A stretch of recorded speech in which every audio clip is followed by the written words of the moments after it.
Ang Ginoo, mga igsoon, naghatag og hukom ngadto sa katawhan sa Israel, labi na gyud sa ilang pangandoy nga mangayog hari. Ug tuod man natagaan silag hari nga si Saul, ug may warning ang Ginoo na namugos man gyud mo karon, kanang hari nga mahatag nako ninyo mao nay bati nga hari. Og niabot yung panahon na si Samuel ang propeta naguol na gid siyang gatan-aw sa binuhatan ni Hari Saul. Ni ang Ginoo sad nga nakakita sa kahimtang ming agda ni Samuel nga ayo pagsige dihag kaguol, adtua ang akong gipili nga bag-ong hari.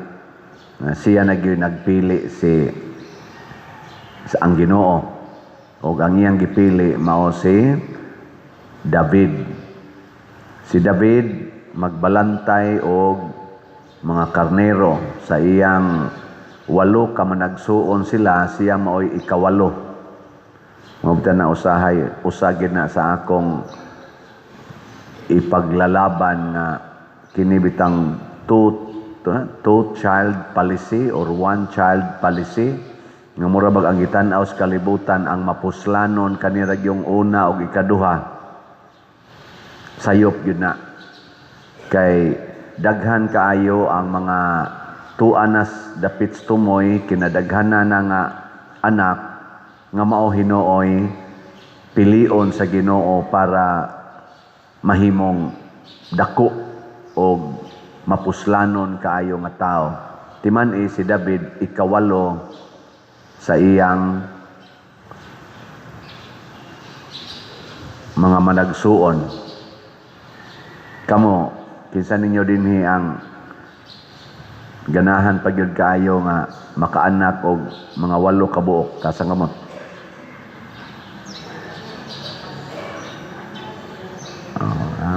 Di ba? Kung kamo lang ba maoy pahukmon ba? Ayaw na mo pag-ingon nga, minopos naman ko pa din. Kibaw man ko anak, mga tiwasono naman mo, pero ang mental ba, ang dias mental setting, welcome ba ninyo? Kung naamoy anak, or naamoy apo, nga naminyo, moingon ba mo, ay gyud mo pagpils ha, ay gyud mo pagkondom, tuguti lang yun, bisag mo abot pag 8 inyong anak, mo abot og 12, okay ra gyud na, mo advise mo anak.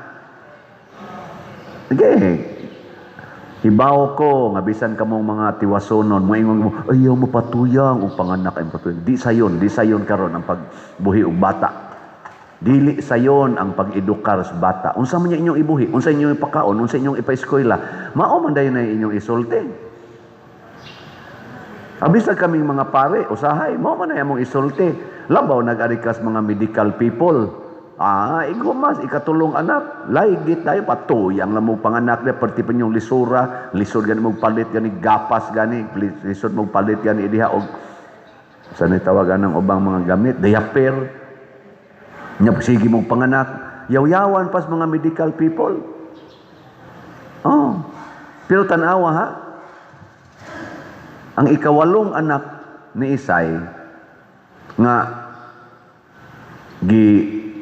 wagan ni giapil ni Isay pag presentar ngadto sa propeta kay gatuo siya saon sa na bata pa man na niya minus mo sa na siya kuan ikawalom sa nang anak karing gauna mao ray mga angayang himuong hari, pero ang gipili sa Ginoo si David. Ngano man, hibaw mo.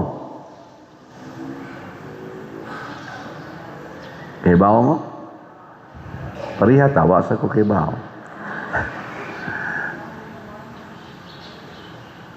Matod pas Ginoo di ko mo tan-aw sa hitsura, magtan-aw ko sa kasing-kasing. Si David way reklamo nga siya mao'y gi-in charge pagbantay sa mga karnero. Wa siya tudloi partig pakigubat. Kaysa una, tudluan man gina sila ka ng mga espada, unsaon pagkuhan. Motong gahimo-himo nilang sa sigiyang kaugalingong panagang sa mga lobo. Gahimo siyang saplong. Tirador ba? Tirador. Sa ato po na, tirador. Pero yan, saplong tong iya. Way katudlo niya ato. Siya rasad to. Kay muto iyang paningkamot nga maprotektahan iyang mga karnero. Wa man siya tudlo iyon sa paggamit sa espada. Maubit atong pagkontra niya ni Gulayat. Niingon dayon si Saulo, dadaanin akong espada. Ayaw ko anak mahal ng hari. Di ko kamao na mo gamit. Kanilang saplong ako. Kaya mo ni akong gigamit sa mga leon. Pasabot, ang kasing-kasing ni David, dili reklamador. Mao ginay una. Gilinga imong tupad. Ing na pilion ka kas Ginoo aron muluwas. Kay kanang mga reklamador, di man na makaluwas, makatiwas man na. Mga reklamador, mutiwas na eh.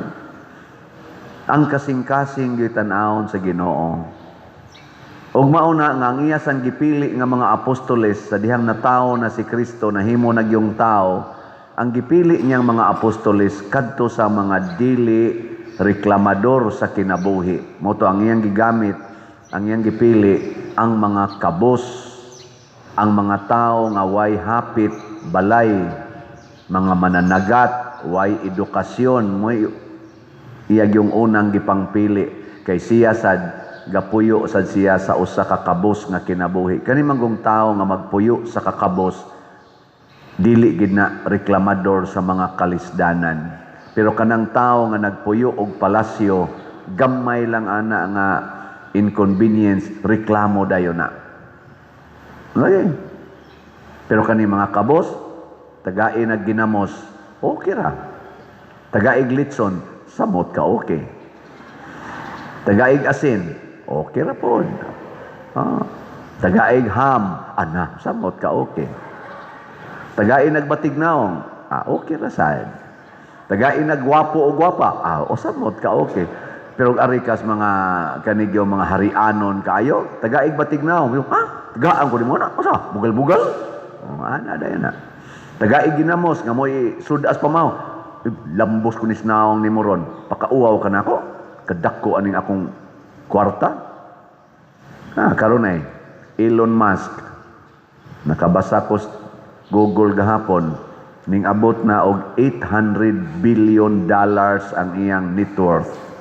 The first person in the history of the world kuno sigon sa ilang pagsigig ranking ana mga billionaires nga niabot og $800 billion. Nya tagaan na nimo ginamos. Tanawa ang iyang mga apostoles. Wa na manginahanglag luto. Nanguha rag ditsos mga trigo og ilang gikaon. Sa amo na dito sa bukid, gikilaw. Tagai ko nog hilaw nga kanonon ang kanang mga dato. Nabang maglaguto ba nga, anang bugas mais ba nga kanang or humay nga, wa lutua, ipakaon nila, kay gigutom sila. Diba, ikabya nas naong nimo. Pero ang mga apostoles, basta na lay gikaon-kaon sila. Ang reklamador, ang mga Pariseo. Pagreklamo gyud Pariseo, nahimo dayon silang mga dautan. Kinaiya na siyawa mga igsoon ang pagka-reklamador. Ug unsa may gitudlo ros kalibutan, reklamo gyud basta naanay kalisod. Isalikway gyud ang mga kalisdanan. Ug mao na kinawatay to the max dinhi sa atong nasod. Nganuman kining atong mga kawatan nga mga officials gikan sa kinatas-ag ranggo hangtod sa kinaubsan, masimbahan man or magobyerno nato nga nangawat, pulos na nagreklamo sa kinabuhi. Di sila gustos kalisod. Kana sang mga taong di gyud mamalit og slat, bisag unsaon na to giyaw-yaw diri, nahiwi na lang atong babag ginaw-yaw, di gyud mo palit og slat, mga reklamador nas kinabuhi. Kana sang sigig palit og slat, kana pwede na sila dili na mabuhi. pwede na sila mamatay.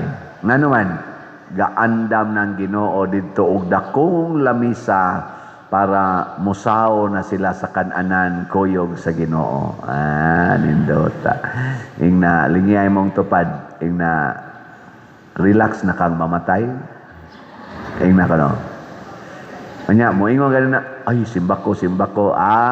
Reklamador lang gyapon na sus. No nang ang Ginoo niingon siya si David wa pakasad-a tungod kay sa dihang gigutom siya nikaon siya span nga gidili nga ipakaon sa mga ordinaryong tao kay ang pari ray mukaon dito sa templo kay hinalad tos Ginoo sa ato dinhi karon consecrated host. Kaning consecrated host di man na pwede makaon ni bisan kinsa. Ang naay mortal sin di man gani pwede pakalawaton, kanang nagpuyo-puyo, kanang niatim og suicide, nag-abortion, di man na pwede pakalawaton.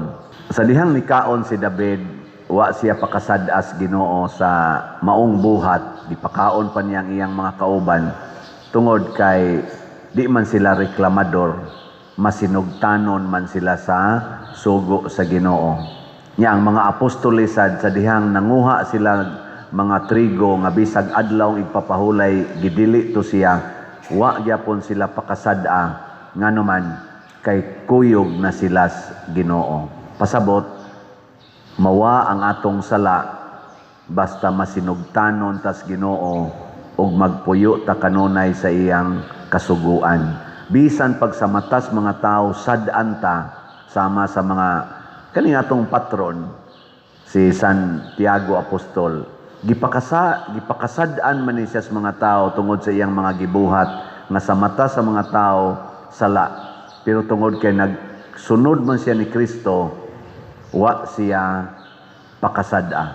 Giputlan siya sa liog sa kalibutan tungod kay sad-an siya. Pero sa matas Ginoo, balaan siya. Mao na importante. Unsa gito'y tubag nato sa Salmo?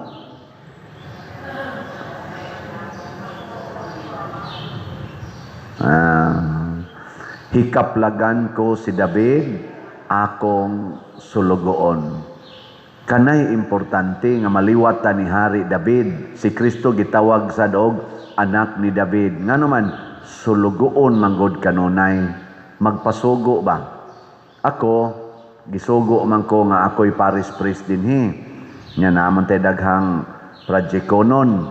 So, nagpasugo ko. Kining pagpamalit og slots, nahimo tang sulugoon. Unya kung mamaligya kag slots, musamot gyud kapag ka maayong sulugoon. Dili lang ka mo palit, mamaligya pagyod. Nya ang pinaka-importanting ibaligya na tong slot karon unsa man? PSS PP. Kay para ni sa atong Sinulog Festival or Pit Senior nga pista. Karon na bang Huwebes, no? Ako sang auhag ninyo, pangimbitar gyud mo manimba dinhi labi na sa alas 6 sa hapon, magsinog ta ighumas misa mga petisyon. So kaning tanan dinhi, di lang ta maingon di pa man mi pilgrims, arita maghugop ta diri, magampo ta. Sama sad sa dito Santo Niño, may pilgrims dito. Naay gi-assign pero mga tao damag yun. Ato sa nang buhaton dinhi. Nganuman tungod kay maningkamo ta nga maliwat ni Santo Niño, naay kasing-kasing mapaubsanon, anda mo antos og mahimo nga tinuod nga sulugoon sa Dios. Last na lang lingi sa imong tupad, ingna pwede ikay manglabas among bulingon karon. Pangutan ako no, ina pwede ka ikay manglabas among bulingon. Nya mo reklamo gani, peligro ng maimpierno, no? Mahimo gitang sulugoon para sa nanginahanglan.